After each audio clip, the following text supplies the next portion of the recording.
Благодаря ви, че приехте поканата ми за разговор, защото ще го нарека разговор. Важно е да говорим. Изтича един 4 годишен мандат. Кратката ви оценка за него. Мандата беше изпълнен с изключително много различни от простите задачи на един кмет мероприятия. И COVID-кризата, и войната в Украйна, и покачването на всички цени, буквално взривоопасно, на газта, на тока, което беше изключително сложно за нас. Политическата криза, толкова много промени в централната власт, министерствата. Така че мандата мога да го опиша като неочаквано, изпълнен с неочаквани за един кмет задачи. Но и с това ще завърша отговора ви. Още когато се кандидатирах за кмет, очаквах, че ще се случат неочаквани неща. И затова и кампанията ми и тогава и сега ще бъде в стила това са личностните възможности моите. Дали обществото има нужда от такъв тип човек за момента. Нали? Това според мен трябва да е кампаниите за кметове. Тоест това е този човек, имаме нужда от него в такива обстоятелства. Когато обстоятелствата са друг човек. Така че това е коментара ми. А какви са обстоятелствата сега и от какъв човек имаме нужда? Мисля, че периода на криза не е приключил и лошото е, че не виждам и ситуация, в която съм оптимист. И в национален план, и в международен. Народа се, хората, които са около мен, които виждам, са изправени пред много неща, за които не сме учили в училище. И бесовете на войната излязоха, и политически кризи, които не сме виждали от преди Втората световна война. За мен управлението на община Русе в никакъв случай не трябва да води до допълнително разделение, трябва да води до мобилизация, духовно единение на хората. Това съм се опитвал всеки един ден, всеки един път, независимо от конкретния въпрос и проблем. Да не разединявам, да бъда обединител на хората в нашата общност, защото според мен трудните ситуации ни предстоят. Въпреки че имаме възможности също за много добро икономическо развитие, това зависи от нас. Наистина обществото тук постига много големи резултати, видно от чистата статистика в последните години. Но процесите над нас, които не зависят от нас, изискват нашата мобилизация и единение. Говорите за единение. В началото на вашия 4-годишен мандат обещахте да довършите започнатото от администрацията на предишния кмет Пламен Стоилов, след което големите средства да бъдат насочени към микроградската среда. Как се промениха кварталите на Русе? Стана ли живота ни по-добър? Завършил съм всички започнати преди нас проекти, включително и тези, за които беше осигурено само финансиране и не бяха започнати. Не съм променял концепциите, които бяха създадени, за да не губим време. Бяхме в края на финансовия период европейския и ние просто трябваше да не допуснем грешка. Един млад екип. Реално завършихме успешно проекта за Киевата стена и за Кея. Да, на Кея няма поливна система, но такава не беше предвидена, за което сме осигурили средства и ще бъде изградена. Започнахме и завършихме и булевар 3 март, започнахме и завършихме и пантеона на възрожденците. Липник също изключително труден проект, който съвпадна и с ВИК проекта. На няколко етапа Липник трябваше да бъде спиран, за да се положат тръбите в земята, така че каквото съм обещал. Това обаче не означава, че още първата година, първите месеци аз назначих, спомен 2020 имаше 11 независими одита в различни сфери на работата на предишната администрация, но това ви казвам, моята човешка личност не е да преследвам и да заклеймявам, да съм реваншистки насочен. Не. Извадих всичко, което е било лошо и промених системите. Тоест съобразих, одитите завършваха с препоръки, всички препоръки си имаха отговорни лица, срок за изпълнение и всичко, което беше препоръчано, за да се оптимизират системите, е направено. След това всяка една от следващите години продължих с това да се извършват одити в общината и да променям системите. В комунални дейности, за които има много сигнали, и при предишния директор и при настоящия има 3 одита, които са извършвани. за да се установяват процесите и да се направят промени. Тъй като споменахте комунални дейности, всъщност всичките ли дейности все още смятате, че е добре да ги върши общината или може да има и външна помощ? Първо ще довърша само за кварталите. Действително кварталите са наша цел за микроградската среда. Това какво означава? Излиза един човек, родител, с детето си и паркинга пред блока му е пълен с локви, кал, мизерия и няма никакъв смисъл, че той накрая ще достигне до един площад от чисто нови плочки или от чисто ново асфалтирано кръгово. Реално тези големи обекти са много полезни, големи обекти, но човека живее в отвратителна среда. Лампите не светят. Затова целта ни, да ви отговоря на първия въпрос, вече я постигаме. 95 междублокови пространства са изцяло реновирани, а много са ремонтирани, защото хората трябва да излизат и да видят съвсем друга градска среда. Отделно и два проекта спечелихме финансиране по норвежката програма и отделно с ЕСКО договор осигурихме също такава възможност. Сега приключиха двете обществени поръчки, за да завършим изцяло новото осветление на град Русе. При предишната администрация бяха сменени 1/3 от осветителните тела. Сега с тези два проекта ние трябва да завършим изцяло смяната на осветителните тела в града, плюс кварталите Средна Кула и Долапите. А по отношение на втория ви въпрос за общинските предприятия, аз считам, че всички дейности, които са типични за едно общество, които са социални и комунални, могат да се извършват от общината, следва да се извършват от общината като субект и не вярвам, че общината и държавата са лош организатор на стопански процеси. Практиката в много общини го доказва. За жалост обаче, когато станах кмет, установих, че ръцете буквално на кмета, ръцете бяха отрязани. Значи, всичко кмета стигаше до договори. До договори за зелената система, договори за сметопочистване, договори за това, договори за друго. И реално много е бавен процеса. Една дейност можеш да я махнеш за секунда, но много трудно я изграждаш обратно. Давам ви пример. Зелената система в момента, центъра на Русе, централна градска част, това не е само площада, както и двата парка, ние ги иззехме от частната фирма и вече ги върши Паркстрой. В комунални дейности купихме също, както и в Паркстрой, десетки нови машини, назначихме хора, увеличихме възнагражденията, почнаха да правят ремонти, но реално способността, когато е отсечена, много трудно обратно започва този процес. Примерно в комуналните дейности в момента използваме и външна фирма, и обаче нашето предприятие също започна много мащабна дейност в последните 2 години. Това се забелязва. Целта ми е да направя максимално ефективно използването на публичните средства, но това не може да стане за 1 година. В момента, в който ти кажеш, че дадена дейност я вземаш за общината, изпълнителя в момента спира ефективно да работи. И мисля, че русенци се сещат в момента за поне 2 проблема, които ги отнасят към мен, а това са проблеми, защото се опитвам да ги освободя от определени зависимости. Аз ще ви върна малко назад към нашия разговор.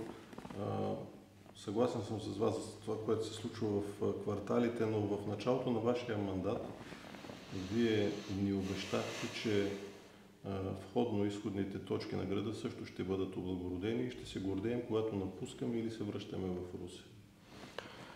По принцип, един кмет думата обещавам не я използва. И когато ме срещнат и ми кажат ти обеща, значи, когато кмета говори, аз съм забелязвал и предния кмет, защото бях съветник във всичките години, в които той беше кмет и съм слушал много внимателно и критично. Кметовете не използват думата обещавам. Поне според мен аз не съм. Въпросът е, че действително в входо-изходните точки направихме ремонти, примерно на двете караулки в точка за излизане към Варна, към София. Предложих на полицията писмено да ги усвои, да ги ползва. Все още не ги ползват, въпреки че те стоят ремонтирани. Направихме ремонт на кръговото на свободна зона, което беше в брутално състояние. И вече виждам, че след 2 години и половина, 3, още първата година го ремонтирахме, отново има счупени бордюри, пак ще ги ремонтираме. В момента съм възложил, главният архитект е определил точки за всички входове и изходи и комунални дейности са закупили пилоните, ще се разположат пилони с знамена, за да се вижда, нали, че се влиза в един голям и силен град. Но първите дни и седмици, в които ние сме си говорили за входо-изходните точки, ние не сме предполагали, че ще ни връхлети криза, която отне 1100 живота за 2 години в Русе. От такава болест 1100 човека загинаха за 2 години. Реално, доста от приоритетите ми в първите 2 години бяха насочени към това да решавам въпросите, свързани с пандемията. И това много малко хора го знаят. Отвратително е да ти се обаждат за това да погребеш някои връзки преди другия, защото хората стояха по 7 дена преди да успеем да ги погребем. Примерно това малко хора го знаят и вече са го забравили. И реално да, сигурно съм ви казал за входо-изходните точки, но следващите месеци и години са се появили приоритети, които са отместили моя поглед и мисля, че сме се справили добре в овладяването на тази криза. Аз ви задавам този въпрос, защото на следващия кмет на Русе ще му се наложи да изтърпи, освен довършването на ВиК проекта, и ремонта на Дунав мост. Знаем, че не зависи от кмета тази работа, но той е в устите на хората. Това е нормално и който не иска да е то не е само в устите, в мислите, в очакванията си на хората. Те отправят всички очаквания към своя кмет. Той е домоуправител на входа, образно казано, и дори нещо да не е от неговата компетентност, той трябва да знае от чия компетентност и максимално бързо да реши въпроса. Ако някой не е съгласен с това, да не се кандидатира. Какво смятам, че ще се случи при ремонта на Дунав мост? Това е един проект, който в Румъния преди 6 или 7 години е изпълнен на половината ремонт. Сега при нас трябва да се проведе много мащабен ремонт, който ще създаде трудности при преминаването.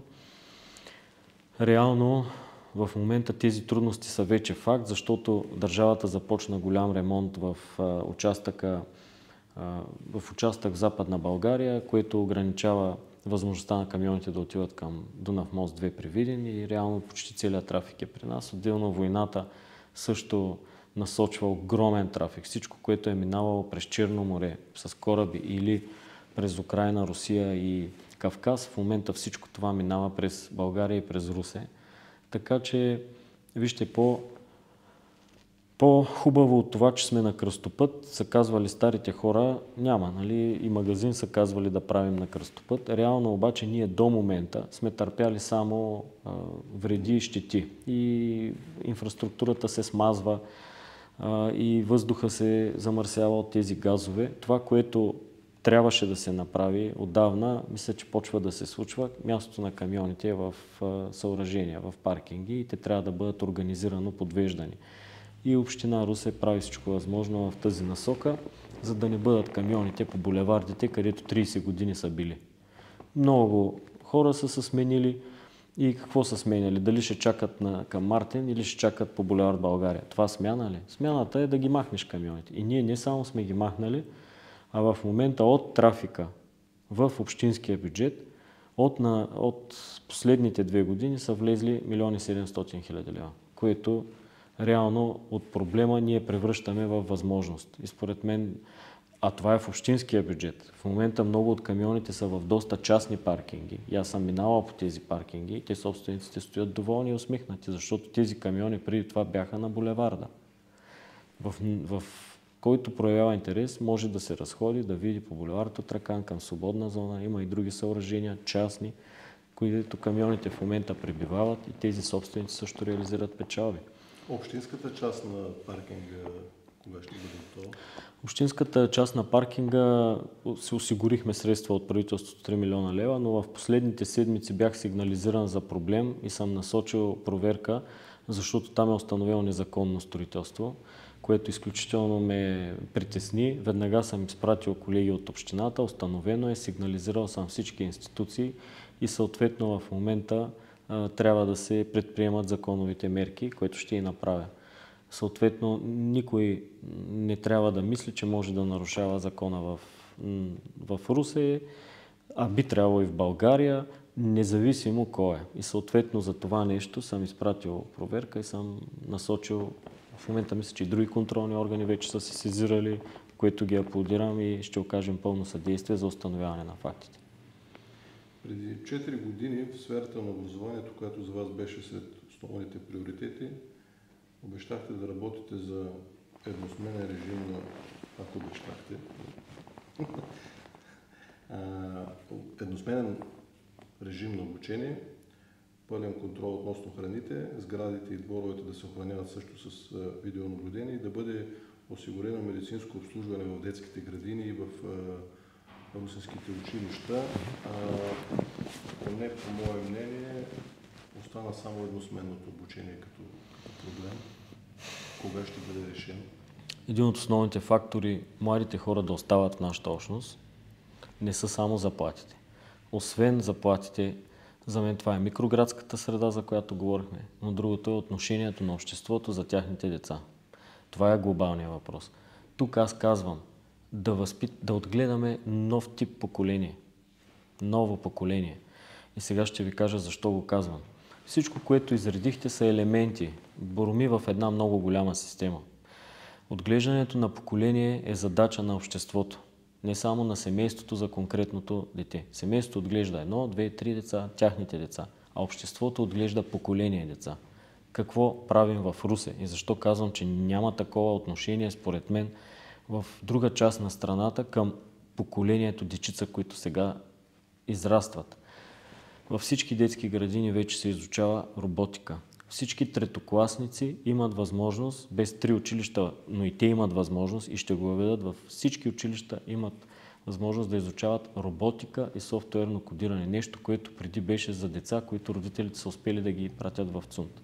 За всички деца има програма за здрави зъби. Почнахме я тази година. За всички деца има програми за очите. Почнахме я тази година. Отделно продължаваме от преди започнатата програма за гръбначните изкривявания. Всички деца, говоря за поколение, детските градини вече имат електронни дневници, родителите следят реална възможност по електронните устройства. Всички деца в детските градини се хранят от единно меню. Няма значение в коя детска градина ти е детето. Менюто се прави от технолог, от общината и съответно всички нормативни актове за хранене на деца от 0 до 3 години, от 3 до 7 години, детето се храни еднотипно, независимо къде е, за да има максимално добро здраве от храненето. След това за ремонтите. Общината влезе с общинско предприятие комунални дейности в ясли, в детски градини. Детските градини са второстепенни разпоредители. Те бяха оставени сами да си правят процедури, да си сключват договори. Аз им оставих тази възможност и бюджетите са увеличени. Но успоредно с това влязохме с общинското предприятие още първата година на 35 обекта. Да им направим ремонт бързо и ефтино, защото трябваше тоалетни, покриви, пътеки към градините. Отделно 5 ясли са реновирани, санирани, давали сме средства през мандата на училища, въпреки че училищата са с държавно финансиране. Не съм се притеснявал да предложа на Общинския съвет, включително и на последната сесия с бюджета, големи суми за асансьори, за дограма, за покриви, за зали. Това са на русенски училища. И ще продължим с тази дейност, защото говоря за поколение. Сигурността. Камерите от 300 вече са 1100. Общинската полиция. Това не е грижа за децата. Срещу всички тези противообществени прояви, които виждаме. Говорим си за наркотици, говорим си за други неща. Хората само говорят. Ние направихме общинска полиция, направихме абсолютно нов екип на превентивно-информационен център, в който сме привлякли уникални млади хора. Теодор Цветков, пловеца, световен рекордьор, Сисо, ММА спортиста, който знаете след инцидент инвалид. Тези хора говорят на младите хора, които са в риск, за да ги възпитават със собствения си опит, защото те кметове не чуват или други служители. Психолозите ни са млади в превентивно-информационен център. И действително мисля, че ние се грижим за един нов тип поколение и така трябва да го гледа човека, който е кмет. Всички деца на Русе са негови. За едносменното обучение обаче? Едносменното обучение, 2 от училищата се умяха да се предприемат стъпки и да преминат. Бяха 5, които не са на едносменно обучение. 2 знам, че са преминали. Другите 3 имат ясен план в следващите години също да преминат. Тук много е силна позицията и изобщо водеща е държавната политика. Нашето управление по образованието също е изключително активно в тази насока. Общината има подпомагащи функции. Винаги сме работили в синхрон и мисля, че това се усеща. Пак казвам, 2 от училищата вече преминаха на едносменен режим и ще продължим усилията и другите да го направят. Казахте за общинската полиция. Ние като граждани обаче като че ли оставаме с впечатлението, че те по-скоро глобяват неправилно паркиралите, които не че не го заслужават, но вандалските прояви в града продължават. Продължават и хората, които карат тротинетки да се движат из центъра на града. Много дълго време е създавано чувството за безнаказаност. При положение, че ти не можеш да проявиш друго, освен настойчивост. Грубост не можеш да проявиш. Можеш да си настойчив. И аз съм пратил полицаите и съм казал санкции по всички общински наредби. Защото винаги, когато качах случай на нещо изпочупено, замърсено, на нарушение и хората отдолу всичките пишат, ти докато не почнеш да глобяваш, никой няма да се научи и така. Да, глобяват и не само за паркиране. В момента сме ги насочили за проверки и за хората, които използват моторни превозни средства електрически в пешеходни зони. Значи общината, когато пусна частната фирма с частните тротинетки, електрифицираните, ние сме изискали в договора, е записано на площада, на Централна градска част и на Александровска и в двата парка, скоростта им пада на 6 км. Моментално техния компютър отчита къде се намират и скоростта пада на 6 км. Все едно се движиш. А нашите съграждани, които имат такива превозни средства, не спазват това указание, знаците и съответно сега сме насочили полицаите в Централна градска част и в парковете пеши патрули да правят в след работно време, за да се получи ефект. Но това трябва да е с настойчивост. Спират един, беседват с него, вземат отношение, говорят му, всички останали минувачи да видят. Само с настойчивост.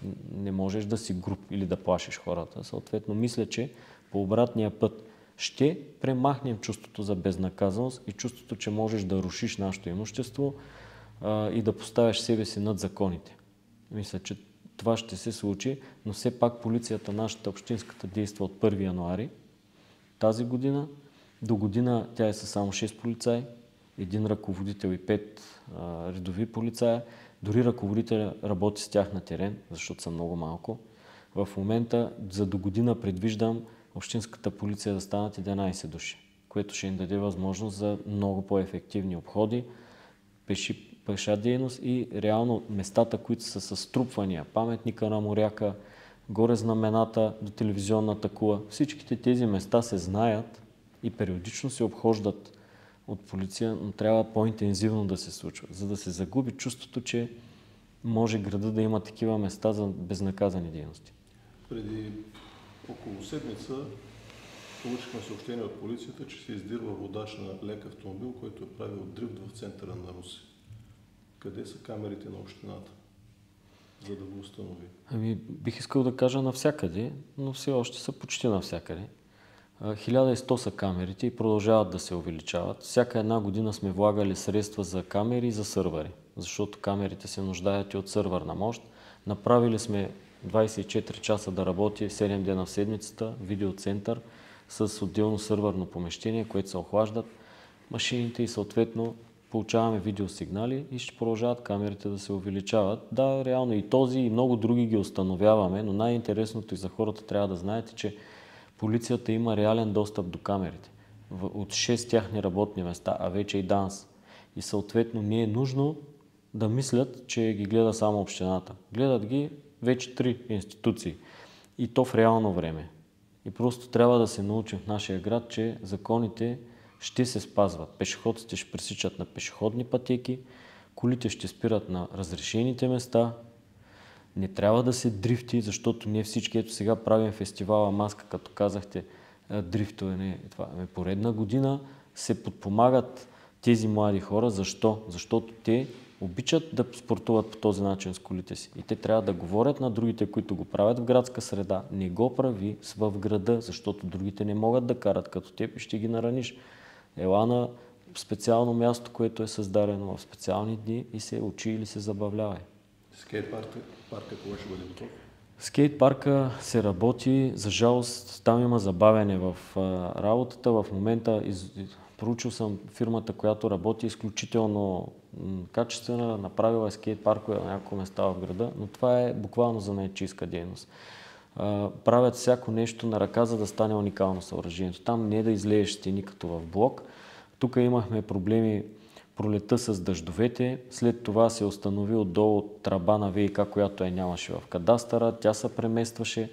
Да има забавяне, но смея да твърдя, че това са обективни обстоятелства. Настойчиво работим с фирмата и скейт парк трябва да се направи и както те ни уверяват, ще е едно от най-красивите съоръжения в България.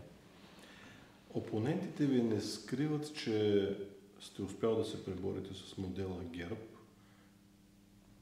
който визираше наливането на средства в града, но пък печеленето от определен кръг, тези пари от определен кръг фирми, но пък техните упреци сега са, че не се наливат пари в града. Ами вижте, първо справянето с модела, който заварих, не е сложно. Нищо специално не съм направил. Просто си върша работата, както е написано и знам да казвам не. Това е, което бих казал. Не е сложно. А по отношение на парите, в Русе 4 години в цяла България няма оперативни програми. В моя мандат за първи път след влизането в Европейския съюз, поради проблемите в Европа, ние нямаме оперативни програми отпуснати нито 1 евро за нито една община. Община Русе се осигурила средства директно от Европейската комисия по няколко проекта, още от няколко наднационални фонда, като Норвежката програма и други, както и с постановления на Министерския съвет са дадени повече от 12 милиона лева на община Русе. Можете да си направите усилия да изчислите последния мандат преди моя, какви са средствата отпуснати с постановления на Министерския съвет. И това сме го постигнали при 6 или 7 вече правителства, които действат различни. Няма правителство, от което ние да не сме успели да увеличим сумите. И тук не е само с постановления.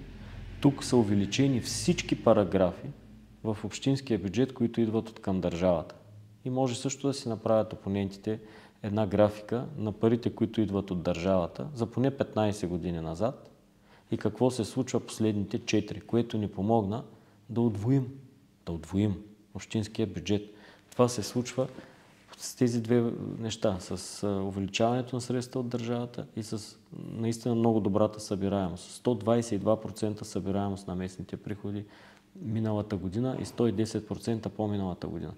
Чисто и просто направихме плащанията електронни. В момента 80 на 100 от плащанията в общината са по електронен път, а когато станах кмет, 0. Всичко беше на гише и хората чакаха на дълги опашки да си припомнят и това. В момента опашки за плащания няма. Всичко живо плаща от телефоните. И това го направихме много трудно. Гонили сме банките и сме търсили начини да сключим споразумение с тях и успяхме. Плащат, но ще има ли повишаване на данъците? Това, което плащат? Към момента и при действието на този общински съвет не е поставен въпроса за повишаване на данъците. Те са ниски на републиканско ниво. Ниски са и на местно ниво. Но това е въпрос, който ще се решава от 51 души съветници в следващия общински съвет. В крайна сметка, кмета на общината, макар и всички да го обвиняват, всички да очакват, той е изпълнител на решенията на общинския съвет. И тук друго искам да обърна внимание на русенци. 10 партии в този общински съвет. Няма такъв в България. 51 души от 10 партии. И въпреки това, вече имат 51 заседания. Ще имат сега в други ден, последното. Аз смятам, че нашия общински съвет по най-важните въпроси винаги е показвал единство и не съм имал, като кмет не съм се чувствал в разединен общински съвет. Зададох ви този въпрос, защото ние като граждани сме свикнали, и трябва да изискваме, но трябва да знаем, че когато искаме нещо, то се плаща. Това трябва да има средства, а те идват от данъци.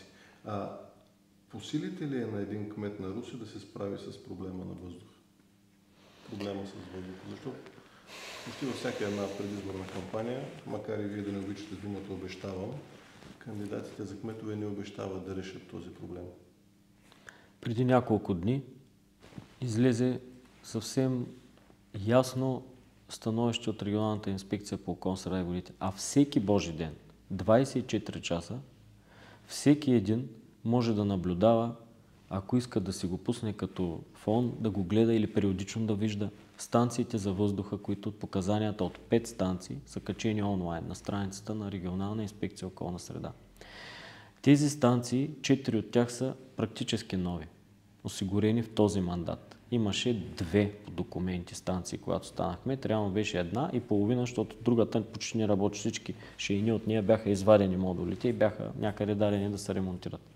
Ние нямахме в този град станция за органични замърсители. В момента имаме 5 станции, 2 от които са за органични замърсители. Отделно в Русе 2 години от този мандат идваше държавна станция, регулярно в 4-те сезона по няколко седмици. В нито един от тези показатели за 24 часа няма замерено замърсяване химическо на въздуха. Това искам да го обявя и да ви го кажа. Има неприятни миризми. Има законодателство в Европа за миризмите. В България няма законодателство за миризмите. И за това съм се обръщал към народните представители от Русе да приемем законодателство за миризмите, да приемем по-ограничени норми, защото в момента осредняването на това замерване, за което ви казвам, е на 1 час. Тоест, на всеки кръгъл час се приема осреднена норма. Поискал съм за Русе да бъдат намалени нормите, да бъде примерно осреднено на 5 минути, на 10 минути, на половин час, не на 1. Защото при един залп, изпускане на някакъв газ в атмосферата, той излиза 30-40 секунди. Такива видеоклипове имахме от едно предприятие. Покрива излиза 30-40 секунди залп, някакъв пушак. Ние не виждаме какво е. След това обаче замерените норми на химическите съединения за 1 час ни показват превишаване. И това съм искал.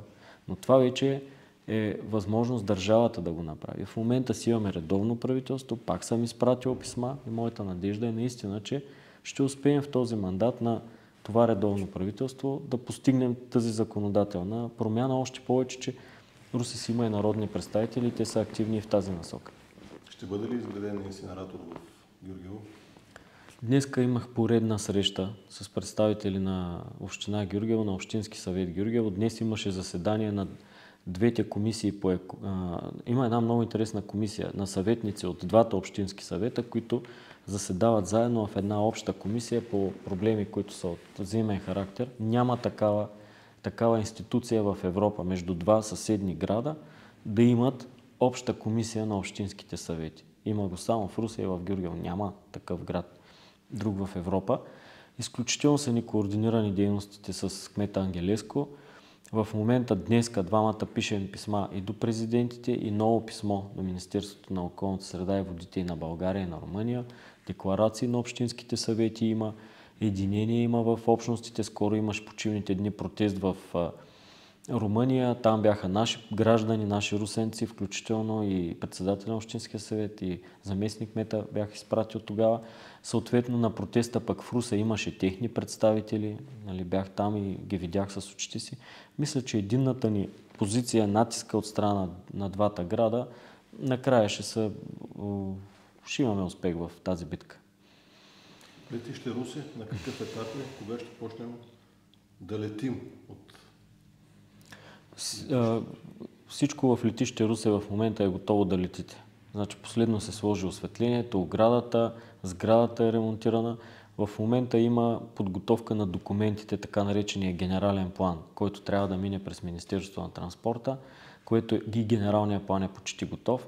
Но най-важното за летище Русе, ще ви кажа 2 думи, че успяхме да събудим идеята за това. Значи летище Русе си беше част от парк строй в Русе, прехвърлено от държавата на общината и нашата задача беше да го косим криво-ляво.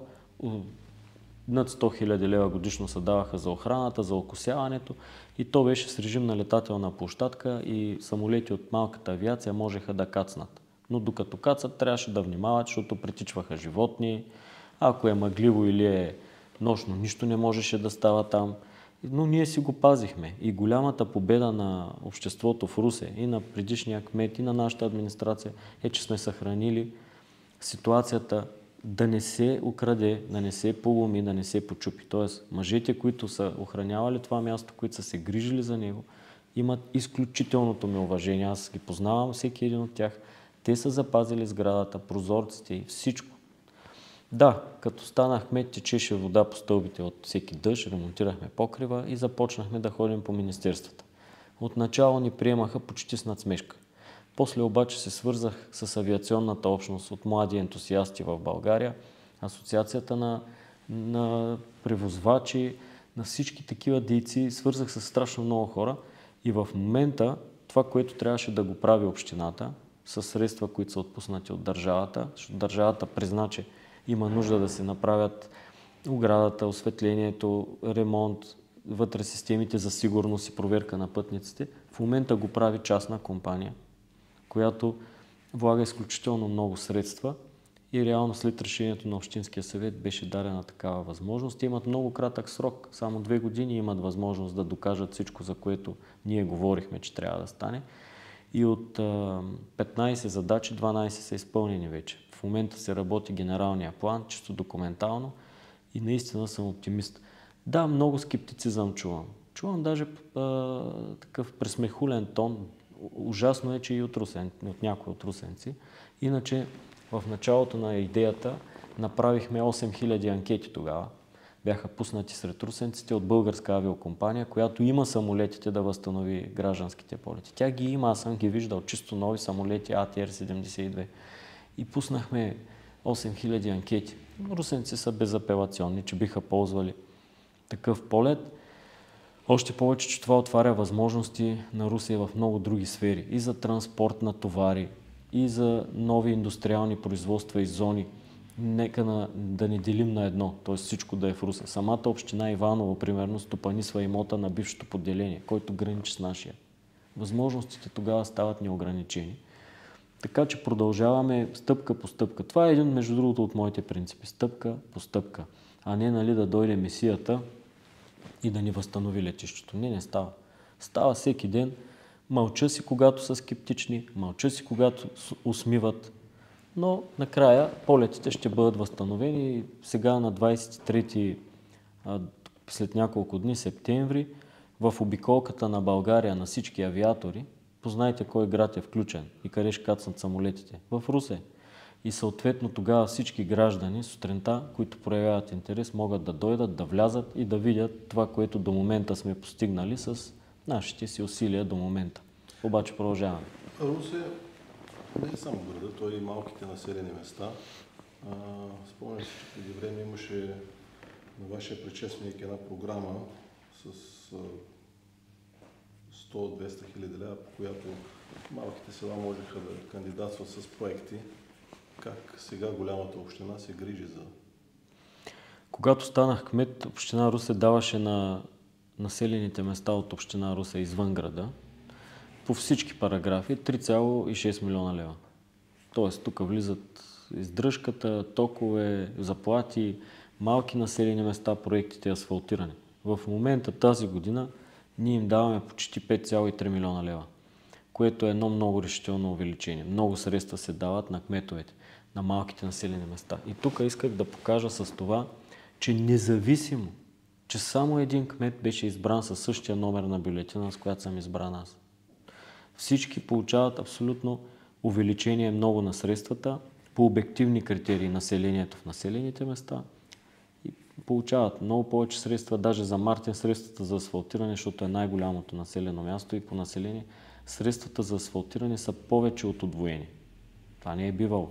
Отделно им помагам всячески, тези средства по фонда за малки населени места си увеличени и си продължава фонда, но отделно им помагам и с предприятието, комунални дейности, сменяме осветителните. В момента, примерно, кмета на Басарбола е закупил със средства предоставени от общината изцяло нови лампи и нашата вишка ще ги сложи, надявам се достатъчно бързо този месец, за да са доволни всички с настъпващото по-ранно стъмняване.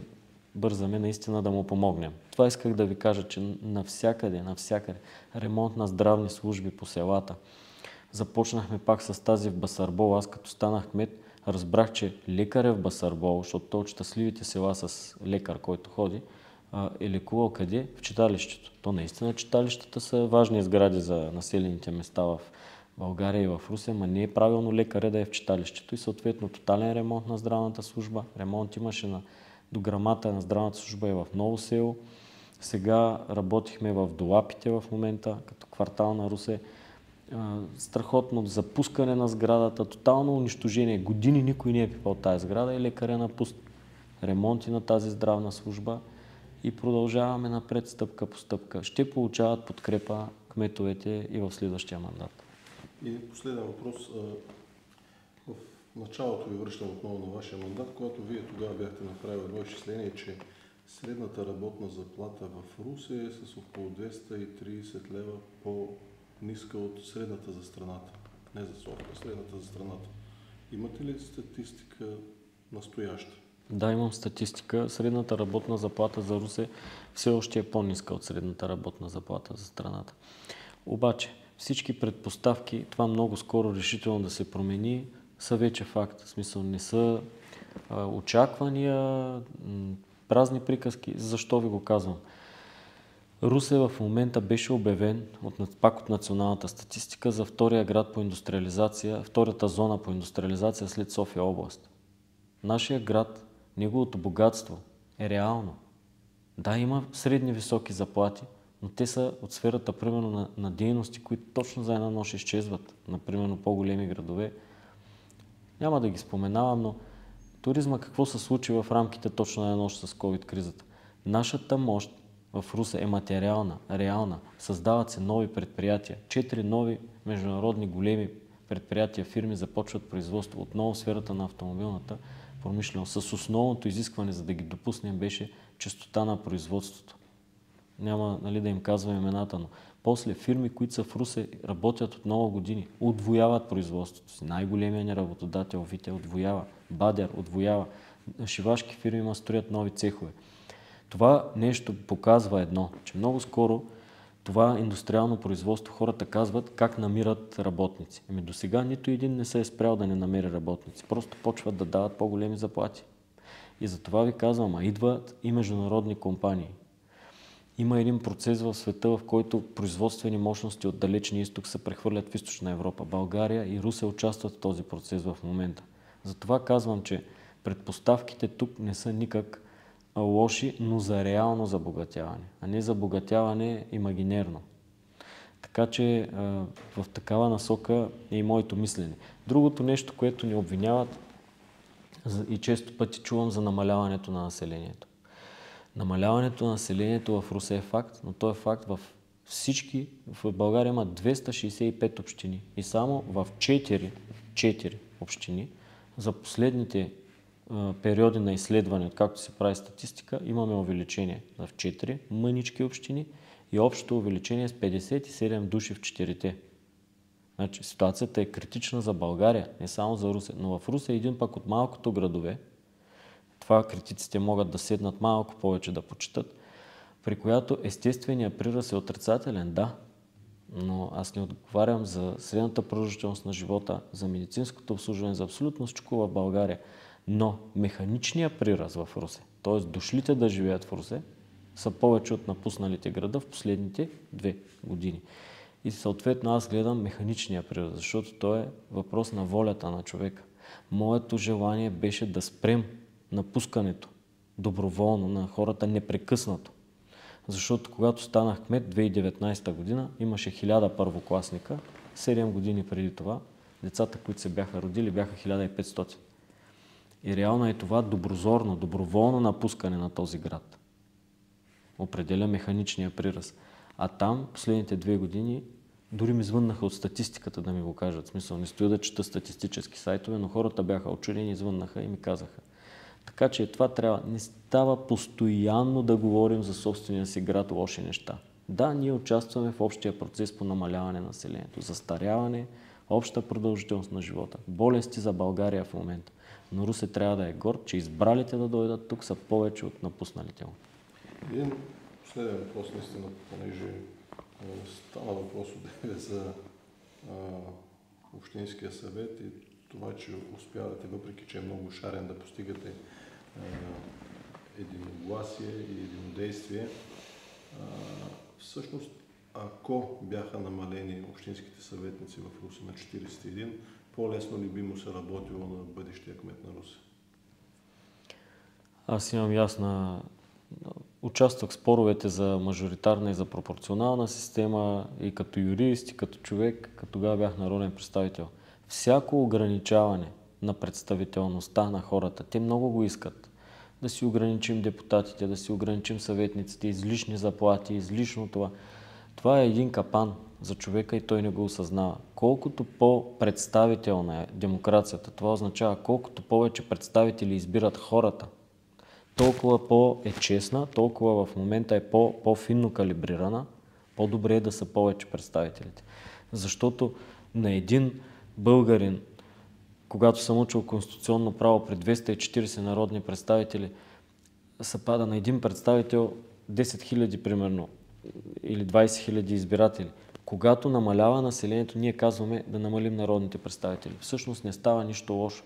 Става, че де-факто по-лесно можеш да стигнеш до този народен представител или до общинския съветник. Защото си помислете с конкретен пример. Примерно в Русе имаме в момента 8 народни представители. И помислете, 7 народни представители. Представете си колко често ги срещате или колко лесно можете да общувате с тях. И си представете да са 2 или 3. Или примерно както и при мажоритарната система. Представете си загубилите с 48% изцяло да им изчезне вода. Тоест те нямат никакъв представител. А другите вземат всичко, които имат само 52%. Примерно това изкривяване е абсолютно установено в правото и в избирателните системи. Затова за мен по-широкото представителство, демокрацията не е ефтино удоволствие. Нали, трябва да осигуриш на тези хора възможност работни места, отопление, материали, но да вземат решение. И тогава ще имаме... и за заплатите им. Казват без пари да работят. Кой ще си позволи да идва на комисии на Общинския съвет, да не идва на работа, да бъде на... Тогава ще си го позволят такива хора, които имат само финансова възможност. Могат ли тогава обикновени работници и служители да бъдат съветници? Така че мисля, че законодателството не е лошо в тази насока. Нашия Общински съвет, дебатите винаги са люти, интересни, но аз нямам притеснение от това. Винаги съм ставал, отговарял съм си на колегите уважително, бил съм на всички сесии, само когато бях болен не бях на сесиите. И мисля, че Русе има един много добър до момента, в този мандат, силен Общински съвет с 10 партии, пак го казвам. Надявам се и следващия да бъде така градивен като този. Добре, благодаря ви. Благодаря аз.